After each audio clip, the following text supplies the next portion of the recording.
Hello students, in the last video we are discussed about the what are the functions of money.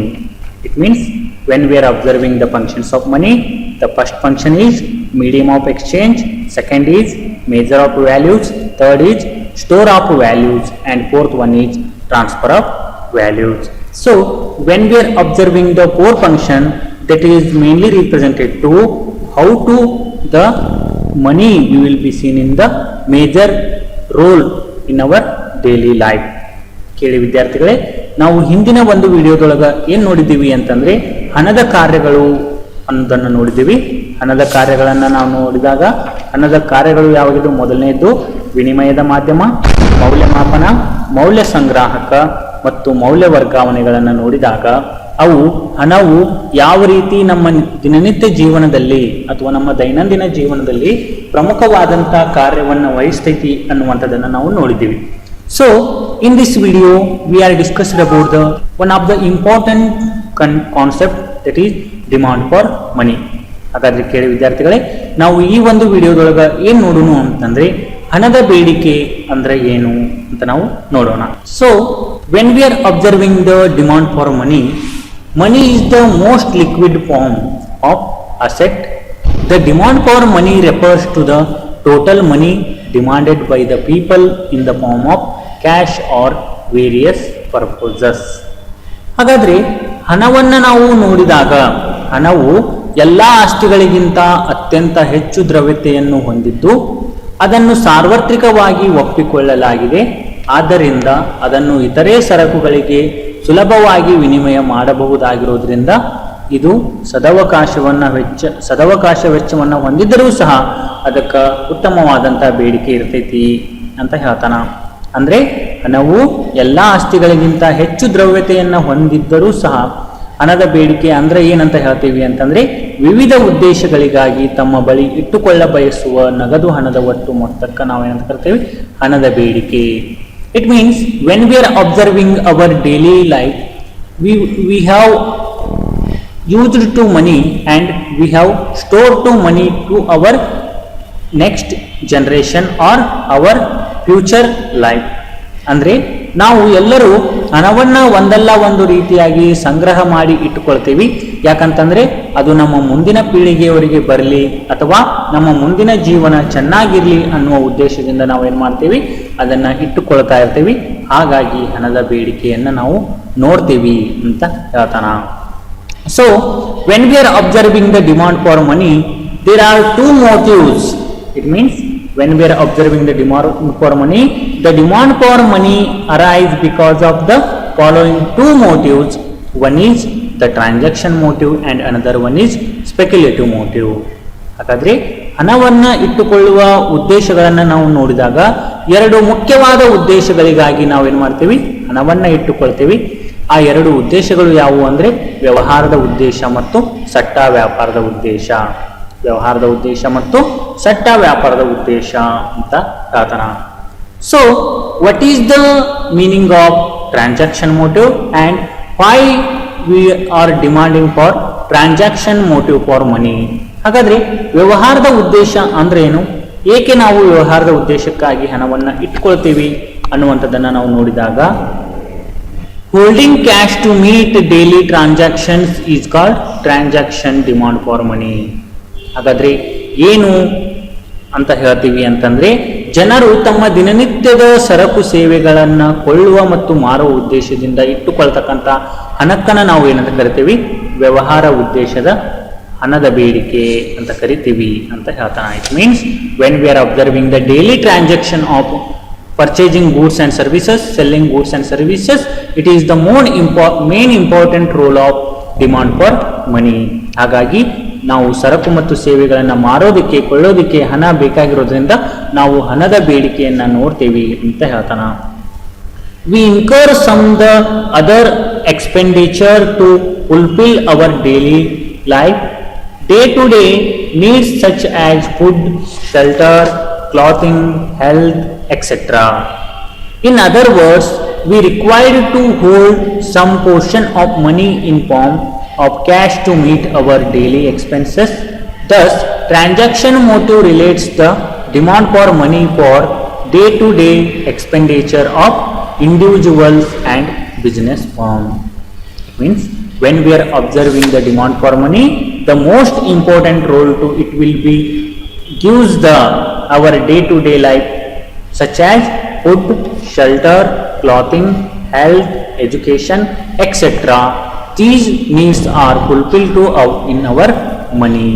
ಹಾಗಾದ್ರೆ ನಾವು ಏಕೆ ಹಣಕ್ಕೆ ಬೇಡಿಕೆ ಇರ್ತೈತಿ ಅಂತ ನಾವು ನೋಡಿದಾಗ, ಅಂದ್ರೆ ವ್ಯವಹಾರದ ಉದ್ದೇಶದಿಂದ ಹಣದ ಬೇಡಿಕೆಯನ್ನು ನಾವು ನೋಡಿದಾಗ, ವ್ಯವಹಾರದ ಉದ್ದೇಶಕ್ಕಾಗಿ ಜನರು ತಮ್ಮ ಬಳಿ ಎಷ್ಟು ಹಣವನ್ನು ಇಟ್ಟುಕೊಳ್ಳುತ್ತಾರೆ ಎಂಬುದು ವ್ಯಕ್ತಿಗಳ ಆದಾಯದ ಮಟ್ಟದ ಮೇಲೆ ನಿಂತರೂ ಸಹ ಉದ್ಯೋಗದ ಮಟ್ಟ, ಸಾಮಾನ್ಯ ಬೆಲೆಗಳ ಮಟ್ಟ, ವ್ಯವಹಾರದ ಪ್ರಮಾಣ ಮತ್ತು ಆರ್ಥಿಕ ಸಾಲ ಬ್ಯಾಂಕುಗಳನ್ನು ಅವಲಂಬಿಸಿರುತ್ತದೆ.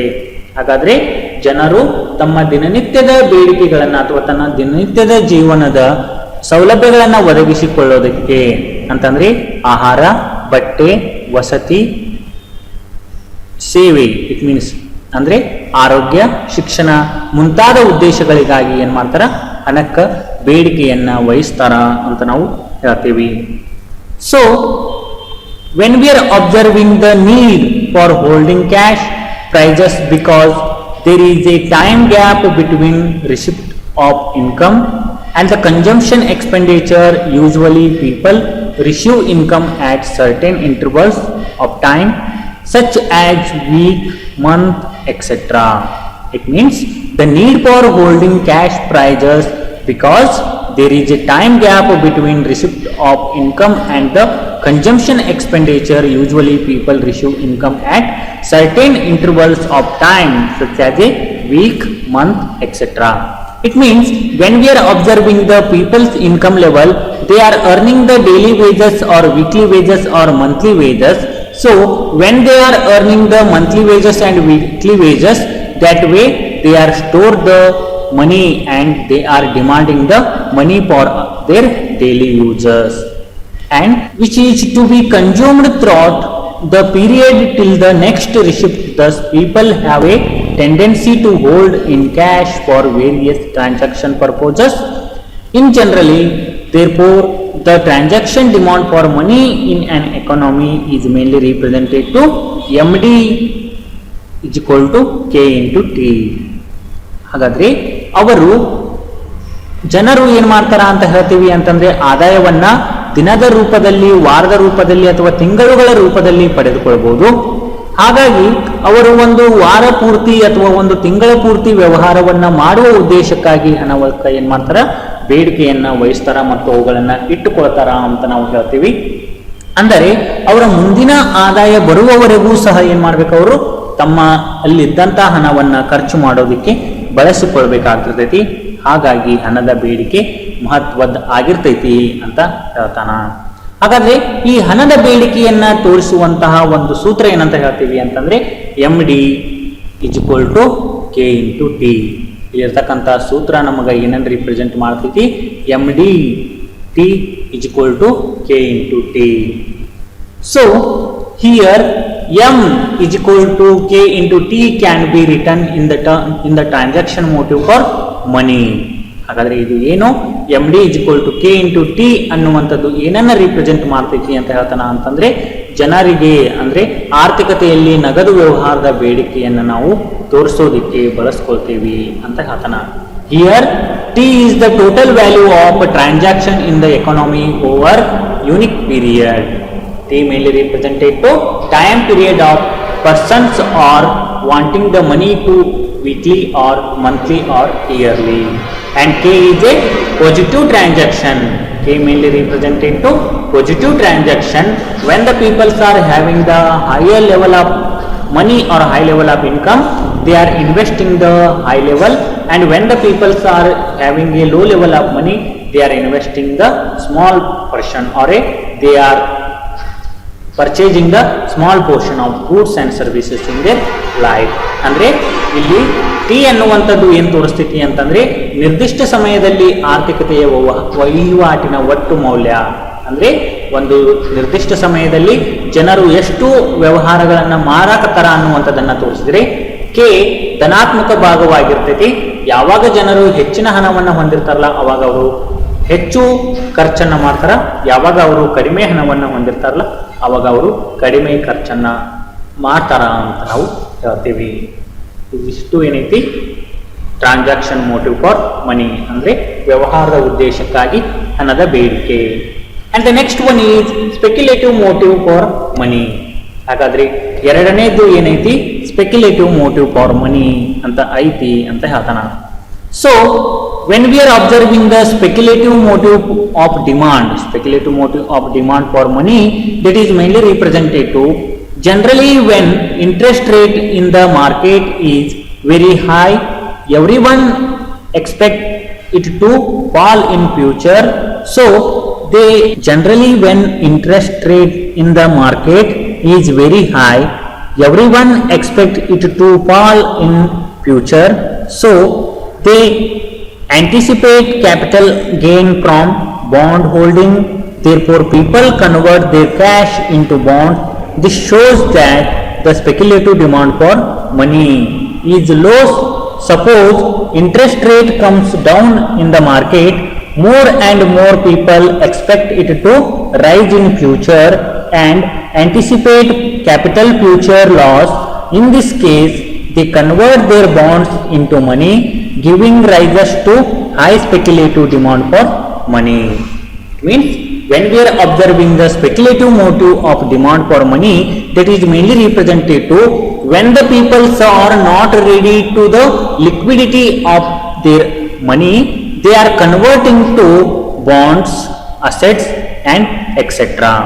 ಅಂತಂದ್ರೆ ಒಬ್ಬ ವ್ಯಕ್ತಿ ತನ್ನ ಬಳಿ ಹಣವನ್ನ ಇಟ್ಟುಕೊಳ್ಳುವ ಬದಲಾಗಿ, ಅಂದ್ರೆ ಹಣವನ್ನ ಇಟ್ಟುಕೊಳ್ಳುವ ಬದಲಾಗಿ ಹಣವನ್ನ ಏನ್ ಮಾಡೋದು, ಸಂಪತ್ತನ್ನ ಖರೀದಿಸುವುದಕ್ಕಾಗಿ, ಅಂದ್ರೆ ಭೂಮಿಯನ್ನ ಖರೀದಿಸುವುದಕ್ಕಾಗಿರ್ಬೋದು, ಚಿನ್ನಗಳ ಖರೀದಿ ಆಗಿರ್ಬೋದು, ಬಾಂಡುಗಳನ್ನ ಖರೀದಿ ಮಾಡುವ ಮುಖಾಂತರ ಏನ್ ಮಾಡ್ತಾನ, ನಗದುಗಳಾಗಿ ಅಂದ್ರೆ ಅವುಗಳನ್ನ ಏನ್ ಮಾಡ್ತಾನ, ಠೇವಣಿಗಳ ರೂಪದಲ್ಲಿ ಅಥವಾ ಬಾಂಡುಗಳ ರೂಪದಲ್ಲಿ ಇಟ್ಟುಕೊಳ್ತಾನ. ಅಂತಂದ್ರೆ ಹಣವನ್ನ ನೇರವಾಗಿ ಇಟ್ಟುಕೊಳ್ಳುವ ಬದಲಾಗಿ ಅದನ್ನ ಬೇರೆಯಾಗಿ ಮಾರ್ಪಡಿಸಿ, ಅಂದ್ರೆ ಬಾಂಡುಗಳ ಮುಖಾಂತರ ಅಥವಾ ಚಿನ್ನದ ಮುಖಾಂತರ, ಆಸ್ತಿಗಳ ಮುಖಾಂತರ ಇಡ್ತಾ ಇದ್ವು ಅಂತಂದ್ರೆ ಅದಕ್ಕೆ ನಾವು ಏನಂತ ಕರಿತೀವಿ, ಬಾಂಡುಗಳು ಅಂತ ಕರಿತೀವಿ ಅಂತ ಹೇಳ್ತಾರ. It means when we are observing the speculative motive, that is mainly represented to when the peoples are, it means when the peoples are interest rate is high, it means the bank interest rate is high, they are convert their money to bonds and debentures. ಯಾವಾಗ ಜನರಿಗೆ ಮುಂದಿನ ದಿನಗಳಲ್ಲಿ ಬಡ್ಡಿ ದರ ಹೆಚ್ಚಾಗ್ತದ ಅಂತ ಏನು ಅನಿಸ್ತೈತೆ ಅಥವಾ ತಿಳಿತೈತ್ಲ, ಅವಾಗ ಅವ್ರು ಏನ್ ಮಾಡಿಬಿಡ್ತಾರೆ, ತಮ್ಮ ಹಣವನ್ನ ಬ್ಯಾಂಕಿನಲ್ಲಿ ಇಟ್ಟು ಅದನ್ನ ಬಾಂಡ್ಗಳ ರೂಪದಲ್ಲಿ ಅಥವಾ ಡಿವೆಂಚರ್ಗಳ ರೂಪದಲ್ಲಿ ಏನ್ ಮಾಡಿಬಿಡ್ತಾರ, ಕನ್ವರ್ಟ್ ಮಾಡ್ಕೊತಿರ್ತಾರ. And when the bonds rate will be increases they are selling. ಯಾವಾಗ ಒಂದು ವೇಳೆ ಅವರ ಬಾಂಡುಗಳಿಗೆ ಬೆಲೆ ಹೆಚ್ಚಾತು ಅಂತಂದ್ರೆ ಸಡನ್ ಆಗಿ ಅದನ್ನ ಮಾರುವ ಮುಖಾಂತರ ಏನ್ ಮಾಡ್ತಿರ್ತಾರ, ಹಣವನ್ನ ಪಡೆದುಕೊಳ್ತಿರ್ತಾರ. Suppose when the interest rate will be decreases or down, the peoples expect to the rise in future. ಒಂದು ವೇಳೆ ಆ ಬಾಂಡ್ಗಳಿಗೆ ಬೆಲೆ ಅಥವಾ ಬಡ್ಡಿ ದರ ಏನಾದ್ರೂ ಕಡಿಮೆ ಆಯಿತು ಅಂತಂದ್ರೆ ಅವಾಗ ಜನರು ಏನ್ ಮಾಡ್ತಾರ, ಮುಂದಿನ ದಿನಗಳಲ್ಲಿ ಬಡ್ಡಿ ದರ ಹೆಚ್ಚಾಗಬಹುದು ಅನ್ನುವ ಉದ್ದೇಶದಿಂದ ಏನ್ ಮಾಡ್ತಿರ್ತಾರ, ಅವುಗಳನ್ನ ಕಾಯ್ದಿರಿಸ್ತಿರ್ತಾರ. ಅಂತಂದ್ರೆ ಇಲ್ಲಿ ಸ್ಪೆಕ್ಯುಲೇಟಿವ್ ಮೋಟಿವ್ ಆಫ್ ಡಿಮಾಂಡ್ ಅಂತಂದ್ರೆ ಏನು ಅಂತ ಹೇಳ್ತೀವಿ ಅಂತಂದ್ರೆ ಜನರು ಹಣವನ್ನ ನಗದಾಗಿಟ್ಟುಕೊಳ್ಳುವ ಬದಲಾಗಿ ಆಸ್ತಿಗಳು ಮತ್ತು ಸಂಪತ್ತುಗಳ ಮೂಲಕ ಇಡ್ತಾ ಇದ್ರು ಅಂತಂದ್ರೆ ಅದಕ್ಕನ್ನ ನಾವು ಏನಂತ ಕರಿತೀವಿ, ಸ್ಪೆಕ್ಯುಲೇಟಿವ್ ಮೋಟಿವ್, ಅಂದ್ರೆ ಸಟ್ಟ ವ್ಯಾಪಾರದ ಉದ್ದೇಶ ಅಂತ ಹೇಳ್ತಾನ. ಅಂದ್ರೆ ಯಾವಾಗ ಜನರಲ್ಲಿ ಸಾರ್ವಜನಿಕರಿಂದ ಹಣ ಸಾಲ ಪಡೆಯುವುದಕ್ಕಾಗಿ ಸರ್ಕಾರ ಮತ್ತು ಉದ್ಯಮ ಘಟಕಗಳು ಬಿಡುಗಡೆ ಮಾಡ್ತಾವಲ್ಲ, ಅವುಗಳನ್ನ ಮಾರುಕಟ್ಟೆ ಒಳಗೆ ಕೊಂಡುಕೋಬಹುದು ಅಥವಾ ಮಾರಾಟ ಮಾಡಬಹುದು ಅನ್ನೋ ಉದ್ದೇಶದಿಂದ ತಮ್ಮ ಹಣವನ್ನ ಬಾಂಡುಗಳ ರೂಪದಲ್ಲಿ ಅಥವಾ ಚಿನ್ನ ಖರೀದಿಯಲ್ಲಿ ಅಥವಾ ಭೂಮಿ ಅಥವಾ ಆಸ್ತಿಗಳ ಖರೀದಿಯನ್ನ ಮಾಡೋದಕ್ಕಾಗಿ ಬಳಸಿಕೊಳ್ತಿರ್ತಾರ. ಅದನ್ನ ನಾವು ಏನಂತ ಕರಿತೀವಿ, ಸಟ್ಟ ವ್ಯಾಪಾರ ಅಂತ ಹೇಳ್ತೀವಿ ಅಂತ ಹೇಳ್ತಾನ. So when we are observing the speculative motive for money, that is mainly represented to MDT is equal to R max minus R divided by R minus R min.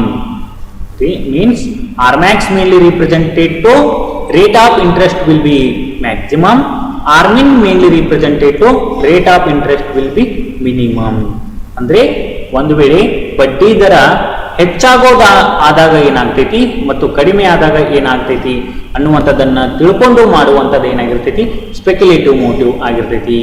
Here are mainly represented to the rate of interest and R max and R min mainly represented to the positive integers. When the R max and R min will be decreases, the R value is, it means the money value goes on to the 0 to infinity. ಅಂದ್ರೆ ಇಲ್ಲಿ R ಎಂಬುದು ಮಾರುಕಟ್ಟೆ ಬಡ್ಡಿ ದರ ಆಗಿರೋದ್ರಿಂದ ಮತ್ತು R Max ಹಾಗೂ R ಮಿನ್ ಎಂಬುದು ಆರ್ ನ ಮೇಲಿನ ಮಿತಿ ಮತ್ತು ಕೆಳಗಿನ ಮಿತಿ ಆಗಿರೋದ್ರಿಂದ ಎರಡೂ ಧನಾತ್ಮಕ ಸ್ಥಿರಾಂಕಗಳಾಗಿರ್ತಾವು. ಆರ್ ಎಂಬುದು ಆರ್ ಮ್ಯಾಕ್ಸ್ ದಿಂದ ಆರ್ ಮಿನ್ಗೆ ಇಳಿತಂತಂದ್ರೆ DMS ನ ಮೌಲ್ಯ ಏನಾಗಿರ್ತೈತಿ 0 ದಿಂದ ಇನ್ಫಿನಿಟಿಗೆ ಏರ್ತೈತಿ ಅಂತ ಹೇಳ್ತಾನ. ಅಂತಂದ್ರೆ when we are observing the rate of interest will be increases, the value of money will be increases, and the rate of interest will be decreases, the value of money will be decreases. Therefore the R max and R min values are decreases to or increases to 0 to infinity. Okay, and the next one is liquidity trap. ಇಲ್ಲಿ ಮತ್ತೊಂದು ಏನಂತ ಹೇಳ್ತೀವಿ ಅಂತಂದ್ರೆ liquidity trap ಅಂದ್ರೆ ದ್ರವ್ಯದ ಒಲವು ಅಂತ ಹೇಳ್ತಾನ. ಹಾಗಾದ್ರೆ ಏನಿದು ದ್ರವ್ಯತೆಯ ಬೆಲೆ ಅಂತ ಹೇಳ್ತೀವಿ ಅಂತಂದ್ರೆ it is A situation. Liquidity trap is a situation in which the speculative demand for money is perfectly elastic, even if the rate of interest which the lowest level, suppose money in the economy increase, means supply increases, people purchase bond with extra money, demand for bonds will go up. Here bond price will go up and rate of interest will be declines. That is called a liquidity trap. ಅಂದ್ರೆ ಯಾವಾಗ ನೋಡ್ರಿ ಇಲ್ಲಿ ಏನು ಅಂತ ಹೇಳ್ತೀವಿ ಅಂತಂದ್ರೆ ದ್ರವ್ಯತೆಯ ಬೆಲೆ ಅಂತಂದ್ರೆ ಏನು ಅಂತ ಹೇಳ್ತಾನ ಅಂತಂದ್ರೆ ಅರ್ಥವ್ಯವಸ್ಥೆಯಲ್ಲಿ ಪ್ರತಿಯೊಬ್ಬರು ತಮ್ಮ ಸಂಪತ್ತನ್ನು ಹಣದ ಶಿಲ್ಕಿನ ರೂಪದಲ್ಲಿ ಆಗ್ಲೇ ಇದನ್ನೆಲ್ಲ ಬಾಂಡುಗಳ ರೂಪದಲ್ಲಿ ಇಟ್ಕೊಳ್ತಾರ ಅಂತ ಹೇಳ್ತೀವಿ. ಇಟ್ಟುಕೊಳ್ಳುವರು. ಅರ್ಥವ್ಯವಸ್ಥೆಯೊಳಗ ಹೆಚ್ಚುವರಿ ಹಣವನ್ನ ಸೇರಿಸಿದರೆ ಅದು ಬಾಂಡಿನ ಬೇಡಿಕೆಯನ್ನ ಹೆಚ್ಚಿಸುತ್ತದೆ. ತಳಮಟ್ಟದಲ್ಲಿರುವ ಬಡ್ಡಿ ದರಕ್ಕಿಂತ ಕಡಿಮೆ ಮಾಡದೆ ಹಣದ ಶಿಲ್ಕಿಗಾಗಿ ಇರುವ ಜನರ ಹಂಬಲವನ್ನ ತಣಿಸಲು ಉಪಯೋಗಿಸಲಾಗುತ್ತದೆ. ಈ ತರಹದ ಸನ್ನಿವೇಶವನ್ನ ನಾವು ಏನಂತ ಕರಿತೀವಿ ದ್ರವ್ಯತೆಯ ಬೆಲೆ ಅಂತ ಕರಿತೀವಿ ಅಂತ ಹೇಳ್ತಾನ.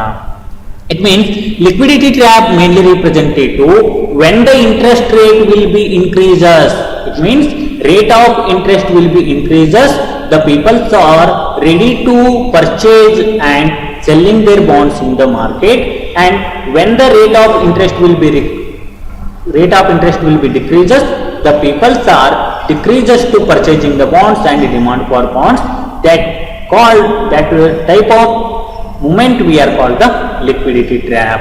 ಅಂದ್ರೆ ಯಾವಾಗ ಜನರು ಶಿಲ್ಕಿನ ರೂಪದಲ್ಲಿ ಇಟ್ಟುಕೊಳ್ಳುವ ಹಣವು ಹೆಚ್ಚುವರಿ ಹಣ ಆಗ್ತೈತಿ ಅನ್ನುವ ಉದ್ದೇಶದಿಂದ ಏನ್ ಮಾಡ್ತಿರ್ತಾರ ಬಾಂಡ್ಗಳನ್ನು ಖರೀದಿಸ್ತಿರ್ತಾರ. ಯಾವಾಗ ಅದು ಕೆಳಮಟ್ಟಕ್ಕೆ ಹೋಗ್ತೈತಿ ಅನ್ನುವಂತ ಸಂದರ್ಭದೊಳಗ ಏನ್ ಮಾಡ್ತಾರ ಅಂತಂದ್ರೆ ಅವರ ಹೋಗುವ ಉದ್ದೇಶದಿಂದ ಏನಾಗುತ್ತೋ ಅದನ್ನ ತಡೆಯುವುದಕ್ಕನ್ನ ನಾವು ಏನಂತ ಕರಿತೀವಿ ಲಿಕ್ವಿಡಿಟಿ ಟ್ರ್ಯಾಪ್ ಅಂತ ಹೇಳ್ತೀವಿ ಅಂತ ಹೇಳ್ತಾನ. ಈ ಡೈಗ್ರಾಮ್ ಒಳಗ ನೋಡ್ರಿ. So OX mainly represented to speculative demand, OY mainly represented to the rate of interest. When the rate of interest will be maximum, the liquidity trap will be increases. When the rate of interest will be minimum, the liquidity trap will be decreases. Like a speculative motive for demand will be decreases. ಅಂದ್ರೆ ಯಾವಾಗ ಬಡ್ಡಿ ದರ ಆ ರೇಖಾಚಿತ್ರದಲ್ಲಿ ನೋಡ್ರಿ, ಯಾವಾಗ ಬಡ್ಡಿ ದರ ಹೆಚ್ಚಿಗೆ ಐತಲ್ಲ, ಇಲ್ಲಿ ಹೆಚ್ಚಿಗೆ ಐತಲ್ಲ, ಅವಾಗ ಜನರ ಒಂದು ಸಟ್ಟ ವ್ಯಾಪಾರದ ಹಣದ ಬೇಡಿಕೆ ಏನಾಗಿರ್ತೈತಿ ಹೆಚ್ಚಾಗಿರ್ತೈತಿ. ಯಾವಾಗ ಬಡ್ಡಿ ದರ ಕಡಿಮೆ ಇರ್ತೈತಿಲ್ಲ ಆವಾಗ ಅದರ ಖರೀದಿ ಪ್ರಮಾಣ ಏನಾಗ್ತಿರ್ತೈತಿ ಕಡಿಮೆ ಆಗ್ತೈತಿ ಅಂತ ಹೇಳ್ತಾನ. ಇದಿಷ್ಟು ಏನೈತಿ ನಿಮಗ what is the demand for money and what is the liquidity trap. ಅಂದ್ರೆ ಹಣದ ಬೇಡಿಕೆ ಅಂದ್ರೆ ಏನು ಮತ್ತು ದ್ರವ್ಯತೆಯ ಬೆಲೆ ಅಂದ್ರೆ ಏನು ಅಂತ ಐತಿ. ಓಕೆ.